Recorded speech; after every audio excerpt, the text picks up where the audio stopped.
नमस्कार दोस्तों, मैं सविता आपका स्वागत करती हूँ हमारे यूट्यूब चैनल समझो कानून में। आज हम अपनी जमाबंदी पढ़ना कैसे सीखे प्रैक्टिकल सीरीज का भाग 3 और अंतिम भाग लेकर आए हैं। पिछली 2 प्रैक्टिकल क्लासेस में हमने वास्तविक जमाबंदी के कॉलम नंबर 1 से लेकर 8 तक को विस्तार से समझा था। आज हम कॉलम नंबर 9, 10 और 11 को समझेंगे और इसके साथ जमाबंदी के कॉलमों की पूरी जानकारी पूरी हो जाएगी। अगर आपने पहले के दोनों पार्ट्स नहीं देखे हैं तो पहले उन्हें जरूर देखिए। चलिए अब सीधे वास्तविक जमाबंदी पर चलते हैं।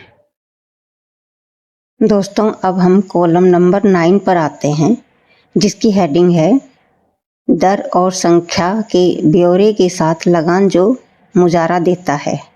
अब इसे आसान भाषा में समझते हैं। यदि कोई जमीन मालिक स्वयं खेती नहीं करता और उसने अपनी जमीन किसी मुजारा, बटाईदार या किराएदार को खेती के लिए दिए है, तो वह व्यक्ति मालिक को जो लगान या किराया देता है उसका विवरण इस कॉलम में लिखा जाता है। अब हमारी वास्तविक जमाबंदी को देखिए, यह कॉलम खाली है। इसका मतलब है कि इस रिकॉर्ड में ऐसा कोई विवरण दर्ज नहीं है कि कोई मुजारा या किराएदार मालिक को लगान दे रहा हो। और अगर आपको पिछली प्रैक्टिकल क्लास याद हो तो कॉलम नंबर 5 में मकबूजा मालिक लिखा था, जिसका अर्थ है कि जमीन पर मालिक का स्वयं कब्जा है, इसलिए यहाँ लगान की कोई प्रविष्टि दर्ज नहीं है। अब हम कॉलम नंबर 10 पर आते हैं, जिसकी हेडिंग है हिस्सा या हकीकत का पैमाना और बाँच का ढंग। इस कॉलम में यह बताया जाता है कि जमीन में मालिक का हिस्सा किस आधार पर माना जाएगा और रिकॉर्ड में उस हिस्से को किस प्रकार पढ़ा जाएगा। अब इस वास्तविक जमाबंदी में लिखा है कब्जा पड़त बसर खेवट नंबर 1।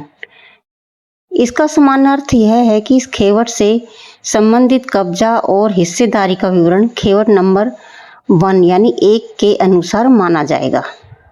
यानी कभी कभी जमाबंदी एक ही बात दोबारा लिखने की बजाय किसी दूसरे खेवट का संदर्भ दे देती है।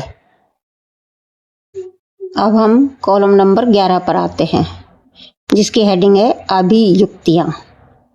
इसे सामान्य भाषा में रिमार्क्स, टिप्पणियां भी कहा जा सकता है। इस कॉलम में जमीन से जुड़ी विशेष जानकारी जैसे किसी पारिवारिक समझौते, इंतकाल का संदर्भ, न्यायालय के आदेश, बंधक यानी मोर्टेज या अन्य महत्वपूर्ण राजस्व टिप्पणी दर्ज की जा सकती है। अब हमारी वास्तविक जमाबंदी में 2666 पारिवारिक लिखा हुआ दिखाई देता है। फोटो में इसके आगे का शब्द स्पष्ट नहीं है, इसलिए हम उतना ही पढ़ेंगे जितना रिकॉर्ड में साफ दिखाई दे रहा है। इससे इतना समझ आता है कि इस जमीन से संबंधित 2666 नंबर की एक पारिवारिक प्रविष्टि या संदर्भ दर्ज है। तो दोस्तों, आज हमने सीखा कॉलम नंबर 9, यदि कोई मुजारा या किराएदार लगान देता है तो उसका विवरण कहाँ लिखा जाता है।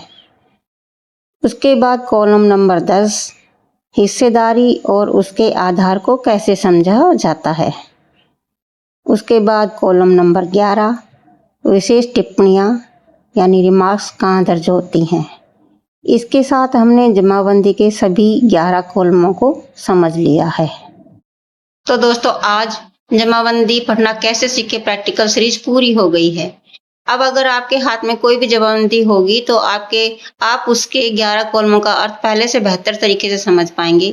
अगले रविवार शाम 6:30 बजे हम राजस्व रिकॉर्ड के एक नए विषय की प्रैक्टिकल क्लास शुरू करेंगे, जिसमें फिर से किसी नए रिकॉर्ड का आसान भाषा में समझेंगे। अगर आपको यह पूरी सीरीज उपयोगी लगी हो तो वीडियो को लाइक, शेयर और हमारे चैनल समझो कानून को सब्सक्राइब जरूर करें। धन्यवाद। मिलते हैं अगले रविवार एक नई प्रैक्टिकल क्लास के साथ।